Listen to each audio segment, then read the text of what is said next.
संस्कृतं नास्ति तत्रापि आनयामः, यत्र अस्ति तत्र इतोपि वैभवं पूर्णं वातावरणं भवेत्। अतः वयं सर्वे इदानीं मिलित्वा मात्र देहल्यां संस्कृत वातावरण आनयनस्य दायित्वं संस्कृतभारत्या एव नास्ति, संस्कृत विभागस्य अपि अस्ति, संस्कृत विश्वविद्यालयस्य अपि अस्ति, शिक्षा विभागस्य अपि अस्ति, केन्द्रीय संस्कृत विश्वविद्यालयस्य अपि अस्ति। सर्वेषाम् अस्माकं दायित्वम् अस्ति, पुरोहितस्य दायित्वम् अस्ति अपि अस्ति, कथावाचकस्य दायित्वम् अपि अस्ति। या संस्कृत रोटिकां खादति, यस्य यस्य गृहे संस्कृतकारणेन वैभवम् आगतं, यस्य जीवने संस्कृतकारणेन सर्वविधं वैभवं वैशिष्ट्यम् आगतं, तेन तेन संस्कृतस्य वैभवम् आनयनाय चिन्तनीयं भवेत्। मिलित्वा चिन्तनं कुर्मः। एषः तु प्रथमः कार्यक्रमः।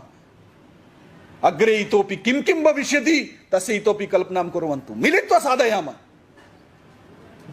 इदानीं तु एतत् तु इदानीम् आरम्भिकं चिन्तनमस्ति। भवन्तः यदि इच्छन्ति देहल्यां संस्कृतं भवेत्, अहम् एकं वाक्यं बहुधा वदामि स्म, दिल्ली बदलेगी तो देश बदलेगा। देहल्यां परिवर्तनम् आनयामः, संस्कृतस्य ज्वाला प्रतिजन हृदि ज्वालयामः। आगामिनी काले अस्माकम् अनुकूलं वायुमण्डलं भविष्यति। अग्रिमस्य युगस्य मन्त्रः अस्ति संयोगी आवे। एतेन मन्त्रेण भारतदेशः पुनः विश्वगुरु भविष्यति। समनां संगणकं, संगणकस्य कृते सर्वश्रेष्ठा भाषा का संस्कृतं। योगस्य भाषा का न श्रूयते, उत्साह नास्ति। संस्कृतं श्रीमद्भगवद्गीताया भाषा का, आयुर्वेदस्य भाषा का, वेदस्य भाषा का, सर्वेषां मूले संस्कृतं खलु। संगणकं यदि तादृशं साधनीयं चेत् संस्कृतज्ञं विना तत् साधयितुं न शक्नुवन्ति। अतः यावत् पर्यन्तं संस्कृतज्ञः तस्मिन् विषये चिन्तनं न करिष्यति, मात्र चत्वारः विषयाः तत्र अपेक्षिता, पद वाक्य प्रमाण तर्क। एते चत्वारः विषयाः यस्मिन् दिवसे तस्मिन् संगणके स्थापिता भविष्यन्ति। पदमनाम सुप्तिगन्तं पदम, सुप और तिङ् व्यवस्था। वाक्यं, वाक्य विषये कारक विशेष्य विशेषण विभक्ति व्यवस्था। प्रमाणम अष्टाध्यायी जगन्माता अमरकोश जगत्पिता, किम शुद्धम किम उत्तम, शुद्धम किम अशुद्धम, कस्य कति पर्यायवाचिनः सन्ति। अतः इदानीं सूर्य लेखनीय अस्ति वा मित्रं लेखनीयम् अस्ति वा, सूर्यमुक्तं वा मित्रमुक्तं, तस्य प्रमाणकर्तारः के? अष्टाध्यायी जगन्माता अमरकोश जगत्पिता। शुद्धं वा अशुद्धं वा, पुल्लिंगं वा स्त्रीलिंगं वा। चतुर्थं किम, तर्क बुद्धि तस्मिन् संगणके आनेतव्या। तर्क बुद्धि कदा आगमिष्यति? यदा तर्कशास्त्राणि तत्र रोपितानि भविष्यन्ति। एतत् सर्वं कार्यं वयं संस्कृतज्ञाः एव कर्तुं शक्नुमः। वयं संस्कृतं कीदृशं दर्शयितुम् इच्छामः छात्राणां पुरतः, दर्शयामः खलु। कठिनं नास्ति, सरलम् अस्ति। मया स्वस्य वैशिष्ट्यं न दर्शनीयं। कक्षासु आचार्याः स्वस्य वैशिष्ट्यं दर्शयन्ति। अहम् एकवारम् एकं पृष्टवान्, तस्य एकं प्रसङ्गम् एकस्य विश्वविद्यालयस्य एम् ए अन्तिमे वदामि। एकः प्रतिदिनं छात्रः बहु विलम्बेन आगच्छति स्म। वैशिष्ट्य प्रदर्शनस्य दुष्परिणामं वदामि। सः आगच्छति, प्राध्यापकः, विश्वविद्यालयस्य घटना, प्राध्यापकः तर्जयति, मानद्य विलम्बेन आगतवान्। पुनः सः द्वितीयदिवसे तथैव विलम्बेन गतवान्। तृतीयदिवसे प्राध्यापकस्य तु महाकोपः, भो बलिवर्धः, भवान् अद्यापि पुनः विलम्बेन आगतवान्। सः छात्रः तु बलिवर्धः किं भवति सः न जानाति। गुरुजी मैं कहाँ बलिवर्ध, बलिवर्ध तो आप ही है। बलिवर्ध नाम बैल।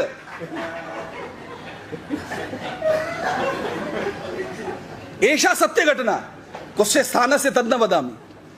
अतः वैशिष्ट्यम् अस्माभिः स्वस्य न दर्शनीयम्। स्वस्य वैशिष्ट्यं दर्शयामः चेत् दुष्परिणामाः ते भवन्ति। संस्कृतस्य वैशिष्ट्यं दर्शयामः। संस्कृतस्य वैशिष्ट्यं दर्शयितुं वयं सुगमतया सरलतया संस्कृतं पाठयामः। संस्कृतं संस्कृतमाध्यमेन पाठयामः। इदानीं भवतां पुरतः एकमेव अस्मिन् प्रशिक्षणवर्गे किं भवति, अस्मिन् प्रशिक्षणवर्गे भवतां संस्कृतं संस्कृतमाध्यमेन कथं पाठनीयं श्रद्धया पठन्तु। 10 दिनाभ्यन्तरे भवन्तः यं कमपि जनं संस्कृतं संस्कृतमाध्यमेन पाठयितुं शक्नुवन्ति। एका पाठनपद्धतिः अस्ति, तस्याः पाठनपद्धतेः शिक्षणं भविष्यति।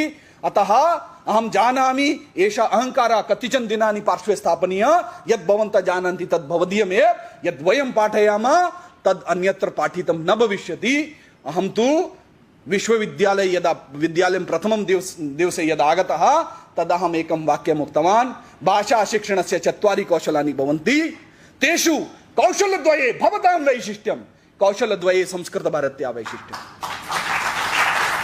पठनं लेखनं कथं करणीयं तस्मिन् विषये भवन्तः एव प्रमाणभूताः विश्वविद्यालयस्य आचार्याः श्रवणं संभाषणं कथं करणीयं तस्य कृते प्रमाणभूताः संस्कृतभारत्या प्रत्येकमपि कार्यकर्ता यः 10-20 घण्टा मध्ये यं कमपि जनं संस्कृतं पाठयितुं शक्नोति अतः इदानीं संस्कृतभारती देहली विश्वविद्यालय संस्कृतभारती केन्द्रीय विश्वविद्यालयस्य संयोगः प्रचलति कौशलद्वयं भवतां कौशलद्वयम् अस्माकं भवतां तु 4 अपि कौशलानि श्रवणं संभाषणं पठनं लेखनं भवन्तः चतुर्कलाः पूर्णाः भविष्यन्ति संस्कृतभारती केन्द्रीय विश्वविद्यालय संयोगेन संस्कृतभारती देहली विश्वविद्यालयस्य संयोगेन वयं भवत्सु निपुणता श्रवणस्य अपि भविष्यति संभाषणस्य अपि भविष्यति पठनस्य अपि भविष्यति लेखनस्य अपि भविष्यति भवन्तः इच्छन्ति वा आं न उत्साहेन इच्छन्ति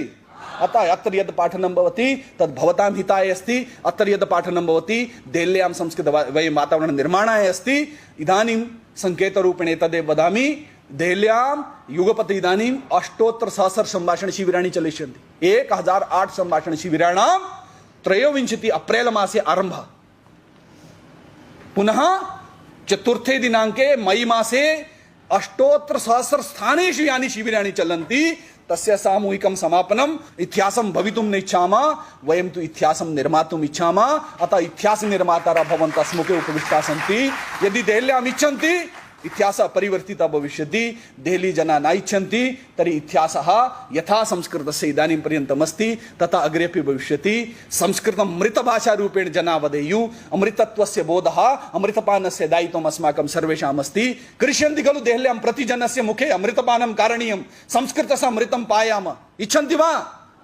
आं न सर्वे उत्साहेन वयम् एतत् साधयामः मिलित्वा साधयामः सर्वे अपि आचार्याः सर्वे अपि छात्राः अत्र किमपि वयभेदः नास्ति अत्र किमपि पदभेदः नास्ति सर्वे मिलित्वा इदानीं देहल्याम् एकं वायुमण्डलम् आनयामः सर्वे अपि देहली जनाः स्वाभिमानेन वक्तुं शक्नुयुः मम देशो भारतं मम भाषा संस्कृतं नमो नमः।